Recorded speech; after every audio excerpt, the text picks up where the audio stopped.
Terima kasih pada Abuya yang telah hadir memperjuangkan tauhid tasawuf dan tauhid sufi, sehingga ajaran yang dibawa oleh guru dan ayah beliau, ulama besar Aceh yang terkenal, Abuya Syekh Mudawali Al-Khalidi, terangkat kembali. Bukan hanya ajaran syariatnya, tetapi juga ajaran hakikatnya terangkat kembali dengan munculnya Abuya dan majelis tauhid tasawuf ini. Kita tahu bersama bahwa Abuya Mudawali Al-Khalidi salah seorang ulama Aceh yang sangat terkenal, bahkan nama beliau mendunia, sehingga semua, begitu kita katakan, semua pesantren besar yang ada di Aceh khususnya, dan ulama-ulama besar yang ada di Aceh dan bahkan di luar negeri, itu adalah murid langsung daripada Abuya Mudawali rahimahullahu ta'ala. Tadi kita mendengar di dalam makalah yang telah dibaca bahwa beliau mengajar ilmu-ilmu syariat secara lengkap, mulai daripada akidah Ahlussunnah wal Jamaah, daripada kitab yang kecil-kecil diajari di dayah beliau dulu, sampai kepada kitab-kitab besar yang dikarang oleh ulama-ulama besar, pendekar-pendekar Ahlussunnah wal Jamaah. Diajari mulai daripada kitab Matan Sanusi, kitab tauhid yang sangat terkenal. Diajari juga kitab Tijan Darari, Kifayatul Awam, Dusuki, Ummul Barahin dan sebagainya.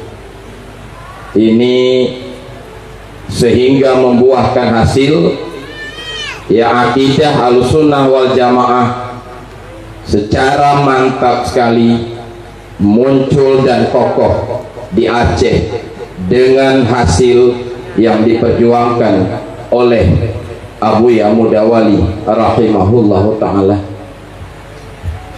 Beliau juga mengajar ilmu fikih, terutama sekali dalam mazhab Syafi'i.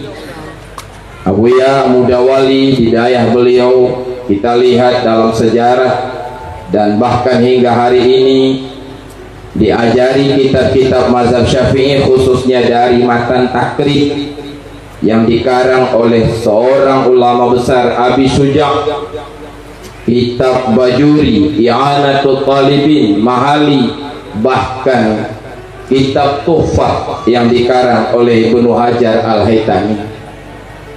Bahkan dalam sebuah buku sejarah yang ditulis oleh para sejarawan, kitab Tuhfah ini juga diringkas oleh Abuya Mudawali, tapi belum selesai beliau dipanggil oleh Allah meringkas Tuhfah, mentahqiq kitab Tuhfah.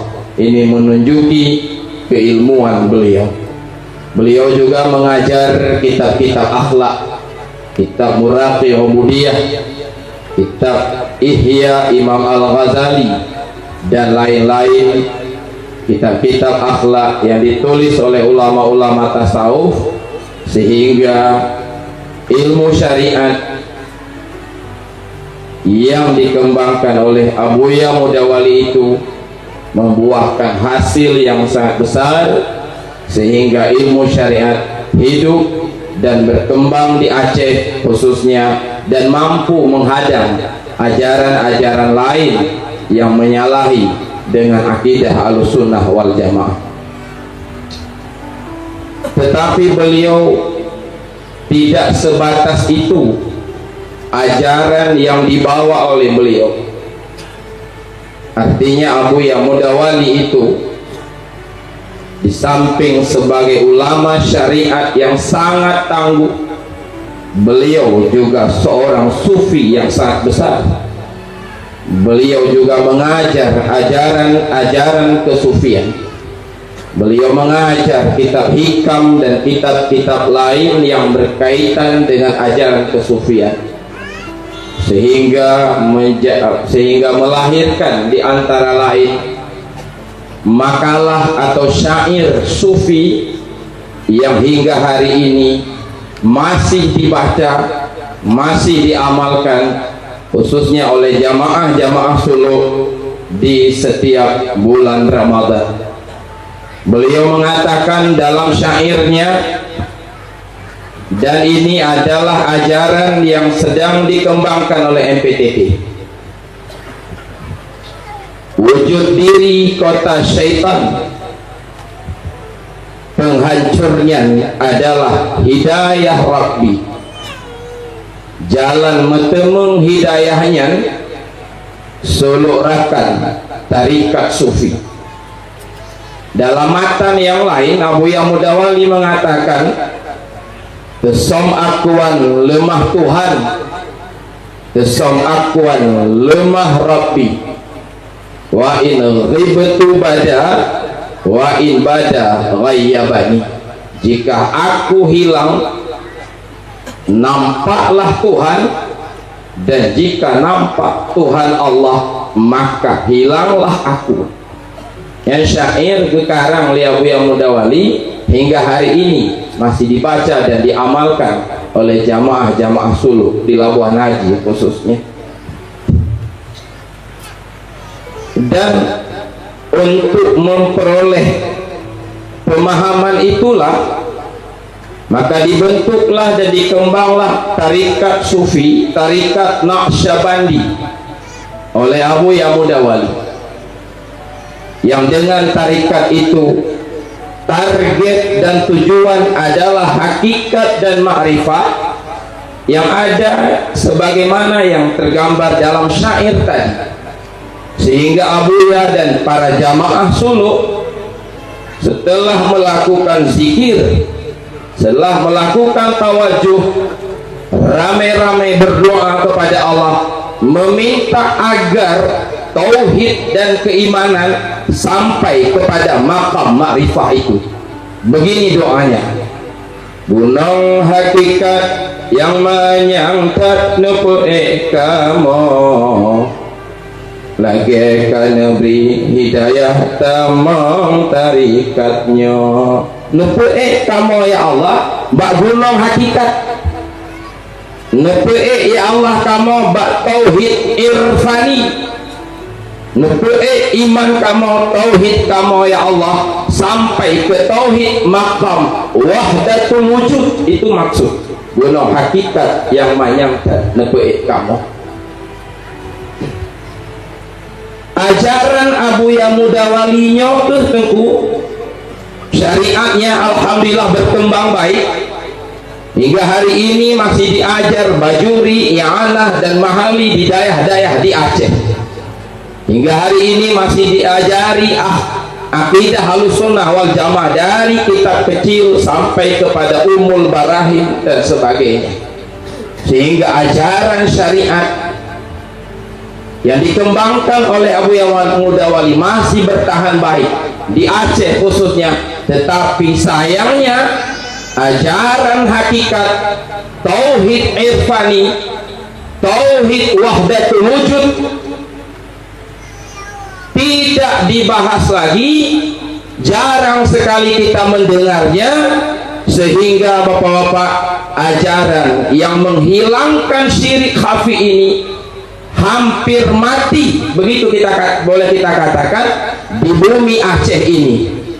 Tetapi alhamdulillah bapak-bapak, dengan munculnya MPTT yang digagas langsung oleh putra kandung Abuya Mudawali Al-Khalidi, guru kita yang hadir di depan kita malam ini, sehingga ajaran yang dikembangkan oleh Abuya Mudawali, baik syariatnya, baik hakikatnya, muncul kembali secara sempurna dan mulai dapat dipahami kembali oleh masyarakat Aceh khususnya. Nyantuku MPDT,